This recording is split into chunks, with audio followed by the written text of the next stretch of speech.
Seperti biasa kita mau membahas pertanyaan dan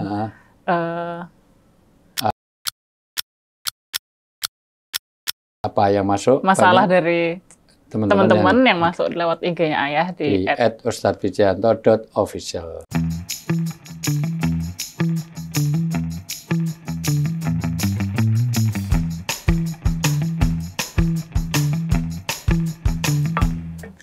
Assalamualaikum warahmatullahi wabarakatuh. Waalaikumsalam warahmatullahi wabarakatuh. Kembali lagi kita hari ini akan ngobrol-ngobrol bareng-bareng di Femcast Family Podcast. Aku tanyain ya. Aku jawab ya, Nak. Siap. Ya.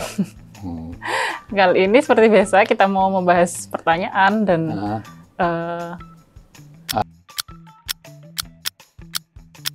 apa yang masuk masalah dari teman-teman yang masuk lewat IG-nya Ayah di @ustadzwijayanto.official dan @nasihatui. Iya. Kita akan bahas bersama-sama. Kali ini temanya tentang wanita. Wanita, iya. Wanita itu memang suatu unik karena di dalam Al-Quran ada surat untuk wanita An-Nisa, tapi nggak ada surat Ar-Rijal. Di kota-kota saja adanya ibu kota, nggak ada bapak kota. Iya sih. Bahkan kita aja dari nenek moyang, nggak ada dari Kakek bapak moyang kita, kakek moyang kita. Dan luar biasa, ibu pertiwi. Ya. Iya. Di Islam Ibu juga negara, sangat Iya, luar biasa. Wanita utamakan. itu tidak memuliakan wanita kecuali orang yang mulia, tidak menghinakan wanita kecuali orang yang hina. Dan wanita adalah tiang negara. Wanita adalah idza soluhat soluhatil bilad, idza fasadat fasadil bilad. Kalau wanitanya baik, negara jadi baik. Kalau wanitanya rusak, maka negara jadi rusak. Makanya orang sangat tergantung. When you educate one man, you educate one person. Kalau kamu mendidik satu orang laki-laki, hanya dapat satu orang. Tapi when you educate a woman, you educate a generation. Artinya satu generasi itu terdidik dengan satu orang wanita yang kita didik. Masya Allah. Ya, jadi terus memang harus diistimewakan. Oh, luar biasa. Makanya ini saya istimewakan Mbak Iva melebihi dari anaknya orang lain. Ya. Iya. Iya. Oke, kalau itu langsung ke pertanyaan pertama. Ustadz, bagaimanakah hukum wanita muslim yang tidak menutup aurat? Ya. Apakah kewajiban menutup aurat itu sama kadarnya dengan kewajiban sholat 5 waktu? Dan mohon penjelasan batasan-batasan aurat wanita. Ya. Pertama, dalam surat Al-Ahzab ayat 59 boleh dong disiapkan Al-Ahzab 59 bagi orang mukmin, terutama waktu itu memang istri Nabi dan orang mukmin, karena orang beriman itu diwajibkan untuk menutup aurat, yaitu dengan memakai jilbab. Jumhur ulama sepakat yang dimaksud jilbab adalah semua tubuh wanita itu aurat ilahada wahada, kecuali telapak tangan ini ya, al-kafu itu ya, pokoknya tangan ini pergelangan tangan ke atas atau dengan wajah. Jadi yang dipakai pada keseharian itu itulah sudah seharusnya pakai jilbab seperti itu. Itu pun nanti ada beberapa ketentuan.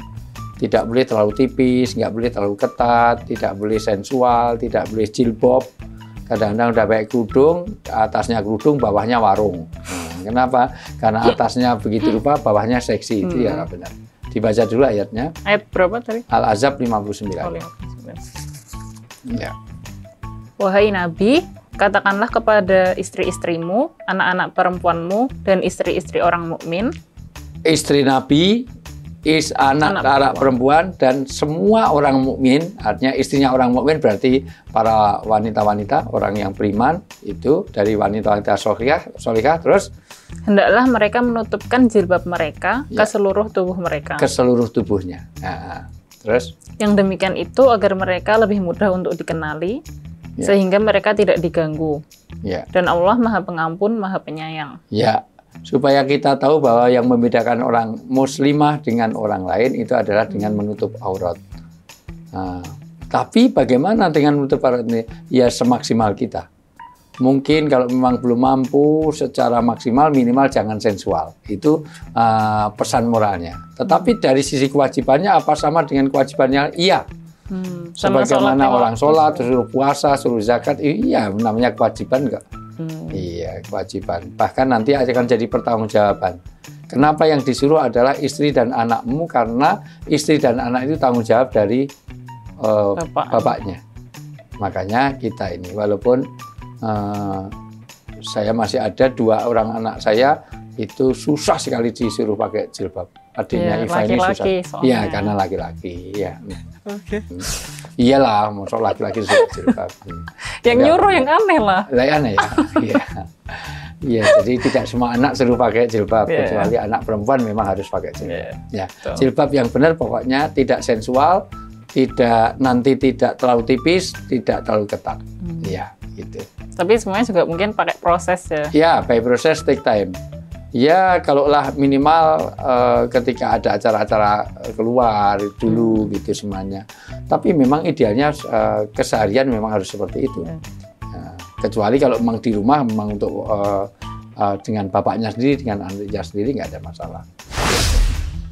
Pertanyaan selanjutnya, Ustadz, bagaimana batasan aurat wanita muslim di hadapan wanita non-muslim? Ya, sepanjang memang kalau ada 2 pendapat. Pendapat pertama ya sebagaimana yang biasa dipakai. Pendapat yang kedua adalah masih boleh menampakkan sesuatu yang bukan pada itunya. Artinya kalau sesama wanita wudhu misalnya, wudhu sesama wanita itu kan dia membuka aurat, tidak ada masalah bagi kalau sama non-muslim wanitanya, ya, tidak ada ketentuan bagi non-muslim. Kalau seorang wanita sesama wanita itu juga begitu. Ya, tetapi ada juga yang mengatakan kepada non-muslim pendapat yang kedua, ya tetap harus terjaga auratnya, nggak bisa kelihatan itu semuanya.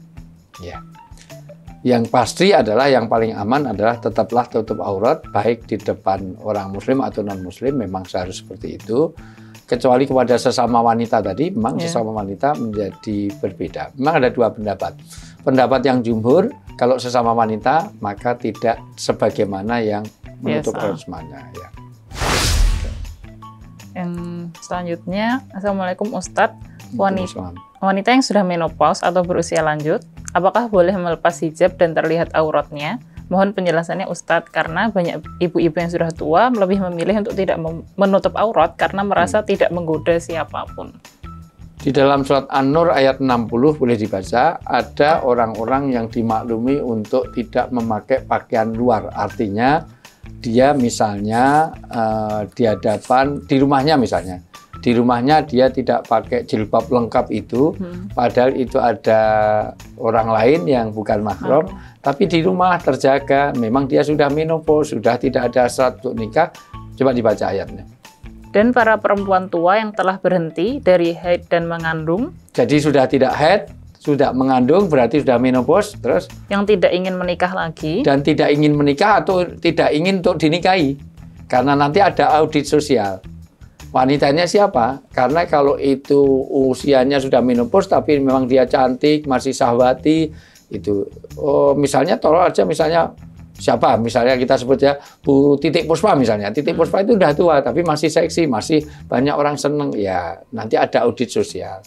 Atau siapa ya tuanya artis, tuanya orang yang cantik, atau siapa yang bening di antara kita muslimah yang itu. Karena di situ ada diteruskan. Maka tidak ada dosa untuk menanggalkan pakaian luar. Jadi pakaian luar itu artinya dia tetap pakai pakaian yang sopan, tetapi mungkin kerudungnya sudah tidak pakai kerudung, nggak masalah. Itu ya, terus? Mereka dengan tidak bermaksud menampakkan perhiasan. Ya, tapi bukan untuk show off, bukan untuk apa. Jadi dibuka untuk menunjukkan bahwa gelangnya, kalungnya, cincinnya supaya kelihatan itu untuk pamernya, itu bukan untuk pamer. Terus? Tetapi memelihara kehormatan adalah lebih baik bagi mereka. Tetapi tetap kayak jilbab lebih baik. Maka tetap pesan yang paling penting dari ayat ini adalah tetap kalau lebih baik akan tertutup. Karena sekarang agak susah. Kalau dulu orang udah tua itu, mohon maaf, sudah nggak ada minat itu orang. Tapi sekarang udah tua pun juga masih ada. Ya, karena mungkin sekarang kan udah banyak pemeliharaan tubuh. Satu itu, kedua juga kadang-kadang masih bayi pun ada orang pedofil juga kan. Itu asal ada anak kecil mau 5 tahun masuk sudah ada pelecehan seksual segala macam. Kalau normalnya kan dulu enggak, masuk 5 tahun tuh kan. Iya, umur 5 tahun tuh mandi hujan-hujanan nggak pakai baju aja kan masih, artinya tidak membuat orang syahwati, tidak ini. Sekarang ya jangan. Sekarang ini jadi berubah, maka ayat ini menjadi sesuatu yang pesan moralnya adalah tetap menutup aurat lebih baik. Ya, karena cari yang lebih safety first. Artinya bagaimana yang lebih utama. Dan orang beragama itu cari yang lebih aman. Itu sesuatu yang meragukan, dak mayaribuka ila malayaribu.